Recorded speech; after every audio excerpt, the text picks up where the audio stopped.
Telangana history time period. Telangana history time period అనేది 3 టైప్స్గా divide చేసాను. ప్రాచీన కాలం, మధ్యయుగ కాలం అండ్ ఆధునిక కాలం. అలాగే ప్రాచీన కాలంగా చూసుకుంటే శాతవాహనులు వాయుపురాణం ప్రకారంగా క్రీస్తుపురం 28 నుండి క్రీస్తుశకం 225 వరకు పరిపాలించారు.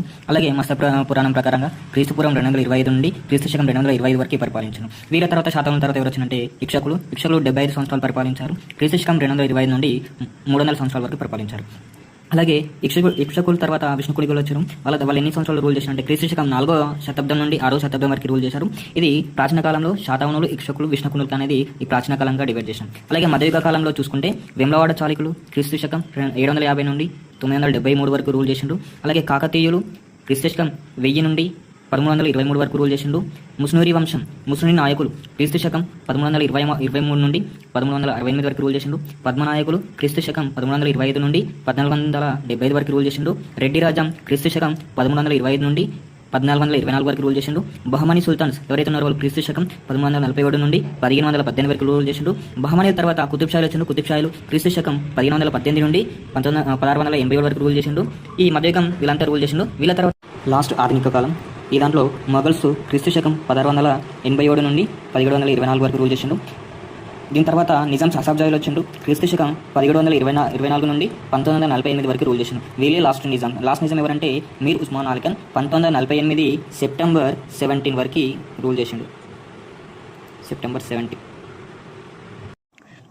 తెలంగాణ హిస్టరీ శాతవాహనుల యొక్క చరిత్ర చూద్దాం. తెలంగాణని మొట్టమొదటిగా పరిపాలించిన ఏదైనా రాజ్యం ఉందంటే, సామ్రాజ్యం ఉందంటే దట్ ఈస్ శాతవాహన రాజ్యం. అలాగే మౌర్య సామ్రాజ్యం పతనమైన తర్వాత వీరు దక్షిణ భారతదేశంని ఒక సుస్థిరమైన రాజ్యంగా స్థాపించారు శాతవాహనులు. అలాగే వీరి యొక్క చారిత్రక నేపథ్యం చూసుకుంటే పరిపాలన ఎలా ఉందంటే వాయుపురాణం ప్రకారంగా క్రీస్తుపురం 28 నుండి క్రీస్తుశకం 225 వరకు రూల్ చేసిండు. అలాగే మత్స్య పురాణం ప్రకారం క్రీస్తుపురం 225 నుండి క్రీస్తుశకం 225 వరకు రూల్ చేసిండు, దాదాపు 450 ఇయర్స్. అయితే వాయుపురాణం ప్రకారంగా 17 మంది శాతవాహన రాజులు 253 ఇయర్స్ రూల్ చేస్తే మత్స్య పురాణం ప్రకారంగా 30 మంది రాజులు 450 సంవత్సరాలు పరిపాలించారు. శాతవాహన పాలకులు చూద్దాం. మొట్టమొదటి వాడు ఈ వంశస్థాపకుడు ఎవరైనా ఉన్నారంటే శ్రీముఖుడు. ఈ వంశస్థాపకుడు ఇక్కడ నెక్స్ట్ కృష్ణుడు కన్హ అంటారు. ఇతని సామ్రాజ్యాన్ని నాసిక్ వరకు విస్తరించాడు. తర్వాత శాతకర్ణి 1, శాతకర్ణి బిరుదులు ఏమంటే దక్షిణ పదాపతి, అలాగే అప్రతిహత చక్ర, అలాగే అశ్వమేధ యాగాలు చేసిన పర్సన్ ఎవరైనా అంటే ఫస్ట్ శాతకర్ణి 1. అలాగే శాతకర్ణి 2 అత్తరికాలం అంటే ఎక్కువ కాలం సుమారు దగ్గర 56 సంవత్సరాలు పరిపాలించాడు. ఎవరంటే శాతకర్ణి 2. హల్లుడు దీని యొక్క బిరుదు ఏమంటే కవివస్తలుడు. అలాగే తన యొక్క బుక్ రచించిండు, అదే గాత సప్తశతి అనే గ్రంథాన్ని రచించాడు. ఇప్పుడు తర్వాత నెక్స్ట్ వచ్చిన పర్సన్ గౌతమిపుత్ర శాతకర్ణి. ఇతనే అత్యంత గొప్ప రాజు, గ్రేటెస్ట్ కింగ్. ఏ వంశం అంటే శాతవాహన వంశంలో. అలాగే తను శకపాలకుడైన నహపానుని ఓడించాడు. ఎవరు అంటే గౌతమిపుత్ర శాతకర్ణి. నెక్స్ట్ ఇతని తర్వాత వశిష్ఠపుత్ర పుల్లమాలిచుడు. తన యొక్క బిరుదు ఏమంటే దక్షిణ పదేశ్వరుడు. అలాగే ఇతను అమరావతి స్తూపాన్ని నిర్మించాడు. ఇతని తర్వాత యజ్ఞశ్రీ శాతకర్ణి వచ్చిండు. సరే లాస్ట్ లో అంటే చివరి గొప్ప రాజు. అలాగే ఓడ గుర్తుతో నాణ్యాలు వేయించాడు ఇతను. అలాగే లాస్ట్ పర్సన్ 3వ పులోమావి. తను శాతవాహన వంశంలో చివరివాడు. శాతవాహనాలకు సంబంధించిన మనం ప్రాథమిక అంశాలు చూద్దాం. దీనిలో చూసుకుంటే ఫస్ట్ వన్ మూలపురుషుడు. ఈ శాతవాహనాల మూలపురుషుడు ఎవరంటే శాతవాహనుడు. అలాగే రాజస్థాపకుడు ఎవరంటే శ్రీముఖుడు. అలాగే మన శాతవాహనంలో గ్రేటెస్ట్ కింగ్ అండ్ గొప్పవాడు ఎవరంటే గౌతమిపుత్ర శాతకర్ణి. చివరివాడు లాస్ట్ వాడు శాతవాహనంలో లాస్ట్ వాడు ఎవరంటే 3వ పులోమావి. అయితే దీంట్లో శాతవాహనులు ఎవరికి సామంతులు అని మన క్వశ్చన్ రైజ్ అవుతుంది. దాంట్లో శాతవాహనులు ఎవరికి సామంతులు అంటే మౌర్యులకి సామంతులు. ఓకే, శాతవాహనుల యొక్క రాజధానులు చూసుకుంటే మొదటి రాజధాని కోటిలింగాలు జగిత్యాల జిల్లాలో ఉంది. అలాగే 2వ రాజధాని ప్రతిష్టానపురం, ఇది మహారాష్ట్రలో ఉంది. 3వ రాజధాని దాన్ని కటకం అమరావతి అంటారు. ఇప్పుడు దీన్ని శాతవాహనుల పాటు తెలంగాణ పదం అసలు ఎలా ఆవిర్భవించింది, ఎలా వచ్చిందని చూసుకుంటే దాని యొక్క హిస్టరీ చూసుకుంటే త్రిలింగ అనే పదం నుండి వచ్చింది. అసలు త్రిలింగ అంటే మీనింగ్ ఏంది, అసలు దీని యొక్క డెఫినేషన్ ఏంటంటే చూసుకుంటే త్రి అంటే మనకు తెలుసు, త్రి అని అంటే 3, లింగ అంటే శివుడి యొక్క లింగాలని మనకు తెలుసు. త్రిలింగ అంటే 3 లింగాలు. 3 లింగాలు ఏంది అసలు శివుడికి సంబంధించిన ఆలయాలు అనుకుంటే ఫస్ట్ వన్ ద్రాక్షారామం, శ్రీశైలం, కాళేశ్వరం. మరి ద్రాక్షారామం ఎక్కడ ఉంది అంటే ఈస్ట్ గోదావరి డిస్టిక్లో ఉంది. కాళేశ్వరం ఎక్కడ ఉంది, జయశంకర్ భూపాలపల్లిలో ఉంది. శ్రీశైలం ఎక్కడ ఉంది, కర్నూలు జిల్లాలో. అంటే ఇక్కడ ద్రాక్షారామం, శ్రీశైలం, కాళేశ్వరం ఈ 3 పుణ్యక్షేత్రాల మధ్యలో ఉన్న ప్రాంతాన్ని త్రిలింగ దేశం అంటారు. ఈ త్రిలింగ పదం ఫస్ట్ ఏ పురాణంలో పేర్కొనబడిందంటే స్కంద పురాణంలో పేర్కొనబడింది. అలాగే ఈ త్రిలింగ అనే పదం ఒక బుక్లో పేర్కొనబడింది. ఆ బుక్ పేరు ఏంటంటే ప్రతాపరుద్ర యశోభూషణం అనే బుక్లో పేర్కొనబడింది. మరి ఈ బుక్ యొక్క రచయిత ఎవరంటే విద్యానాథుడు. అలాగే ఈ తెలంగాణ అనే పదం తొలి పదం, ఈ తెలంగాణలో తొలి పదం ఏదైనా ఉందంటే అది నారాయణ. అన అంటే మీనింగ్ ఏంటంటే దేశం. అలాగే తెలంగాణ పదం మొదటిసారిగా ఉపయోగించింది ఎవరు? అసలు తెలంగాణ పదం మొదటిసారి ఉపయోగించింది ఎవరంటే యుగంధరుడు. అలాగే యుగంధర్ అంటారు. ఇతనికి గన్నమ నాయక, అలాగే మాలిక్ మబ్బుల్ అంటారు.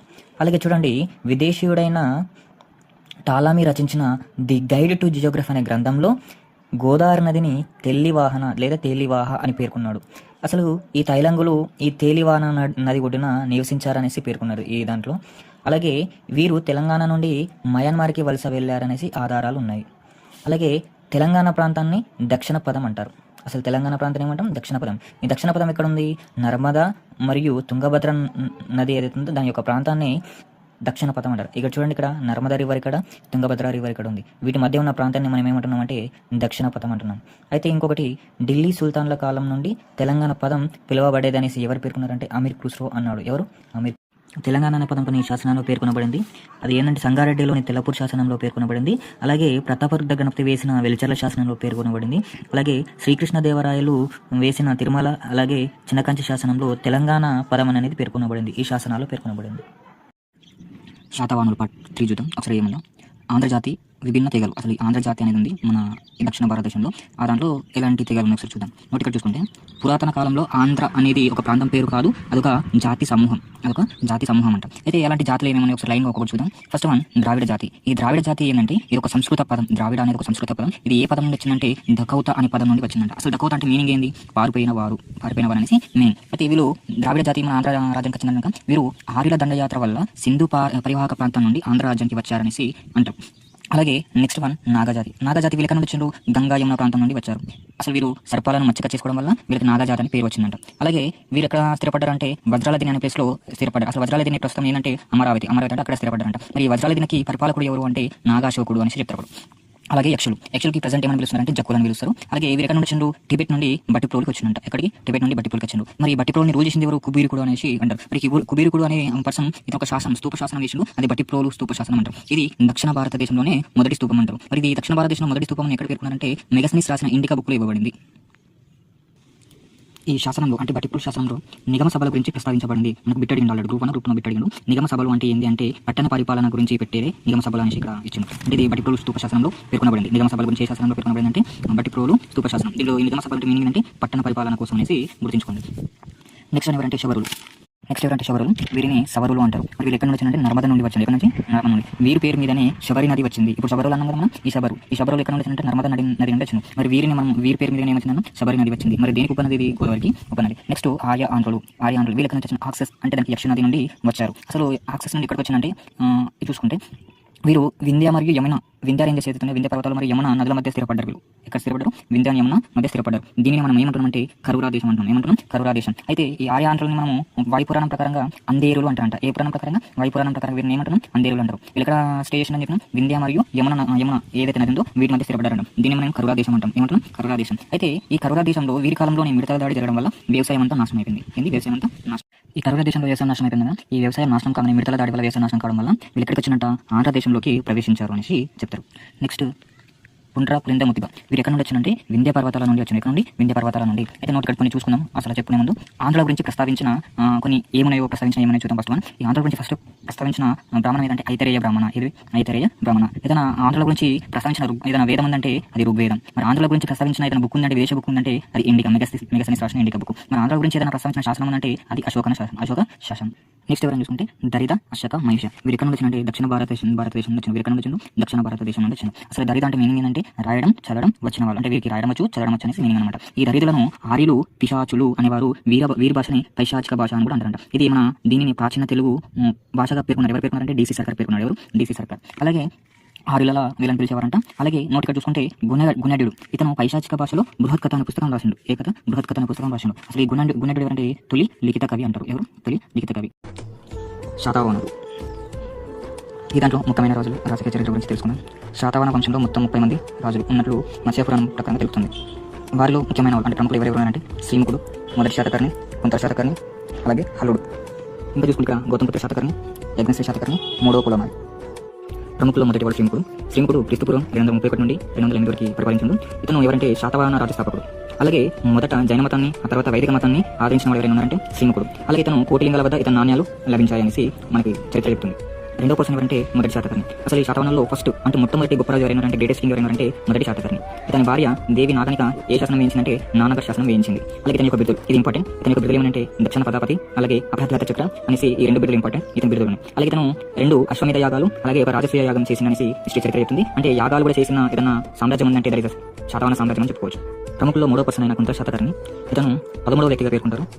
30 మంది ప్రముఖుల్లో మంచి దాంట్లో 13వ పర్సన్ చెప్పుకుంటాం. ఇతని కాలంలో సంస్కృతం బాగా ప్రాచుర్యం పొందింది. అంటే సంస్కృతం డెవలప్ అయింది అంటే అది కుంతల శాతకర్ణి కాలంలోనే. అలాగే ఇతని ఆస్థానంలో అంటే ఇతని ఆస్థానంలో 2 గొప్ప కవులు ఉండేవారు అనేసి చెప్పుకుంటాం. అతని ఫస్ట్ పర్సన్ ఎవరంటే శర్మవర్మ, ఇంకెవరంటే గుణెడ్డు అనేసి. అయితే ఈ శర్మవర్మ గుణెడ్డు మధ్య ఒక ఛాలెంజ్ జరిగింది. ఏం ఛాలెంజ్ జరిగిందంటే ఈ శర్మవర్మ ఏంది రాజుకి సులభంగా సంస్కృతం నేర్పించిన ఛాలెంజ్ చేసి నువ్వు నేర్పించలేవు అనేసి గుణెడ్డు అంటారు. ఈ ఛాలెంజ్ తీసుకున్నాడు శర్మవర్మ తీసుకొని 6 మంత్స్లోనే సంస్కృతం నేర్పించినప్పుడు ఇతను ఏమైంది గెలిచాడు అంటే గెలిచింది. ఇక్కడ ఎవరు ఓడిపోయిండు? గుణెడ్డు ఓడిపోయింది. ఈ ఓడిపోవడం వల్ల ఇతను ఓడిపోయి అడవులకు వెళ్ళి పైశాచి ప్రకటనలో ఒక బుక్ రాస్తాడు. అతను బృహత్ కథ అనే బుక్ రాస్తాడు. అలాగే ఈ శర్మవర్మ సంస్కృతం సులభంగా రాజు నేర్పిస్తూ అతను కూడా ఒక బుక్ రాస్తాడు. అదే కాతంత్ర వ్యాకరణం అనే బుక్ రాస్తాడు. అంటే శర్మవర్మ రాసిన బుక్ ఏది కాతంత్ర వ్యాకరణం, అలాగే గుణెడ్డు రాసిన బుక్ ఏది బృహత్ కథ. ఇంకా చూసుకుంటే ఇతని కాలంలో వాసాయనుడు ఒక బుక్ రాశాడు. ఆ బుక్ ఏదైతే కామసూత్రం ఉంటుంది. దీంట్లో కుంతల శాతకర్ణి ఈ కుంతల శాతకర్ణి భార్య అయిన ఎవరైతే ఉన్నారో ఆమె కామక్రీడలు అంటే కర్తెర అనే ప్రక్రియ వల్ల అనుకోకుండా చనిపోయింది అనేసి ఈ బుక్ లో పేర్కొంది. అంటే కామసూత్రం అనే బుక్ లో కుంతల శాతకర్ణి భార్య కామక్రీడలు చనిపోయింది అనేసి పేర్కొన్నారు. అలాగే ఇతని కాలంలోనే ఇక్కడ ఏంటంటే రాజశేఖరుడు అనేసి ఒక బుక్ రాశాడు కావ్య మీమాంస. దీంట్లో కుంతల శాతకర్ణి కాలంలో సంస్కృతం డెవలప్ అయింది అనేసి ఏ బుక్ లో పేర్కొనబడింది కావ్య మీమాంస అనే బుక్ లో పేర్కొన్నారు. దీన్ని ఎవరు రచించారంటే రాజశేఖరుడు రచించాడు అనేసి చెప్తాను. ఓకే, ఈ ప్రముఖుల్లో 4వ వాడు ఎవరంటే హలుడు. ఇతను 11వ రాజుగా పేర్కొంటారు. ఇతని బిరుదు ఏంటంటే కవివసరుడు, చాలా ఇంపార్టెంట్. అలాగే ఇతను రాసిన బుక్ ఏంటంటే గాథ సప్తశతి. ఏ లాంగ్వేజ్ ఉంది అంటే ఏ వర్షం అంటే ప్రాకృతంలో అని చెప్పుకోవచ్చు. ఇతని భార్య ఎవరంటే లీలావతి.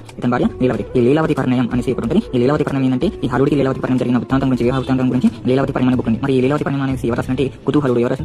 అని ఇది కూడా ఇంపార్టెంట్.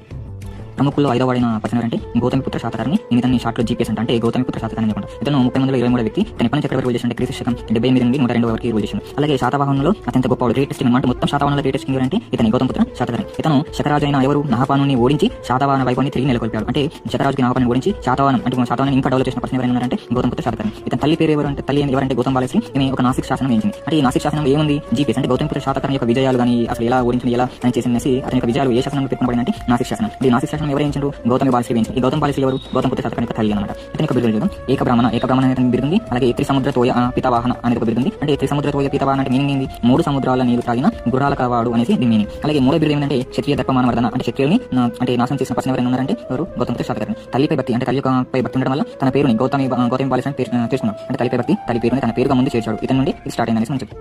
ప్రముఖుల్లో 6వ వ్యక్తి అయిన పర్సన్ ఎవరంటే యజ్ఞశ్రీ శాతకర్ణి. ఇంక 27వ వ్యక్తిగా పేర్కొంటారు. శాతవాహనుల చివరి గొప్ప రాజు అంటే చూడండి ఇతను మొదటి గొప్ప రాజు ఎవరు? మొదటి శాతకర్ణి. మరి అందరి శాతవాహనులో గ్రేటెస్ట్ గొప్ప రాజు ఎవరంటే గ్రేటెస్ట్ కింగ్ ఎవరంటే గౌతమిపుత్ర శాతకర్ణి. చివరిలో అంటే ఈ శాతవాహనుల చివరి గొప్ప రాజు ఎవరంటే యజ్ఞశ్రీ శాతకర్ణి. ఇతను వేయించిన నాణేలపై ఓడతెర చాప అనేసి గుర్తులున్నాయి. ఓడతెర చాప 2 తెర చాపలు గుర్తులున్నాయి అనేసి గుర్తుపెట్టుకోవాలి. అలాగే తన సమకాలీనుడిగా ఒక పర్సన్ ఉన్నాడు. ఎవరంటే ఆచార్య నాగార్జునుడు. అంటే బౌద్ధ పండితుడైన ఆచార్య నాగార్జునుడికి సమకాలికుడుగా ఉన్నాడంటే ఎవరు? యజ్ఞశ్రీ శాతకర్ణి. అలాగే దీంట్లో ఈ ప్రముఖుల 7వ వ్యక్తి ఎవరంటే మూడవ పులమావి. ఇతని చివరి రాజు లాస్ట్ కింగ్ అంటారు. ఇతను ఒక శాసనం వేయించిండు, మ్యాకధోని శాసనం వేయించింది. దీనికి ఏం చూడండి ఒకసారి. ఈ దాంట్లో శాతవాహన సామ్రాజ్యాన్ని ఎలా అంతరించిందో తెలుపబడింది. ఏ శాసనంలో శాతవాహనం అంతమైందని చెప్పుకుంటున్నాం కదా, అది ఏ శాసనంలో అంటే మ్యాకధోని శాసనంలో ఉంది. అలాగే ఈ శాసనంలో ఏంది? పులోమావికి ఇక్కడ ఇక్ష్వాకు అయిన శ్రీశాంతముడికి అంటే ఈ ఇద్దరి మధ్య యుద్ధం జరిగితే శ్రీశాంతముడు అంటే ఇక్ష్వాకు అయిన శ్రీశాంతముడు ఇక్కడ విన్నాడు, పులోమావి ఓడిపోయింది. అలాగే ఇదే శాసనంలో గ్రామపాలన అంటే దీన్ని రక్షించేది ఎవరంటే భూమిక అనేసి ఏ శాసనంలో పేర్కొనబడింది? మ్యాకధోని శాసనం. ఈ శాసనంలో పులోమావికి ఇక్ష్వాకు అయిన శ్రీశాంతకు యుద్ధం జరిగిందని ఉంది. అలాగే ఎలా అంతరించిపోయిందని ఇదే శాసనం ఉంది. అలాగే గ్రామ పరిపాలన గురించి కూడా భూమిక అంటే ఎవరు భూమిక అనేసి కూడా ఇదే శాసనంలో ఉంది. ఇక్కడ ఇక్ష్వాకు రాజ్యానికి పునాది అంటే ఇది లాస్ట్ పులోమావి ఓడించడం వల్ల ఇక్ష్వాకు వంశం అనేది స్టార్ట్ అయింది అనమాట. శాతవాహనుల రాజధానులు చూసుకుంటే మొదటి రాజధాని కోటిలింగాలు ఇది తెలంగాణలో ఉంది. అలాగే సెకండ్ రాజధాని ప్రతిష్టానపురం, దీన్ని పైఠాన్ అంటారు, ఇది మహారాష్ట్రలో ఉంది. 3వ రాజధాని ఎక్కడ అంటే అమరావతి, ఇది ఏపీలో ఉంది. అయితే వీళ్ళ యొక్క శాతవాహనుల వర్ణం చూసుకుంటే వీళ్ళు బ్రాహ్మణులు అనేసి చెప్పుకుంటారు. మరి బ్రాహ్మణులు అనేసి ఎలా చెప్పుకుంటారు?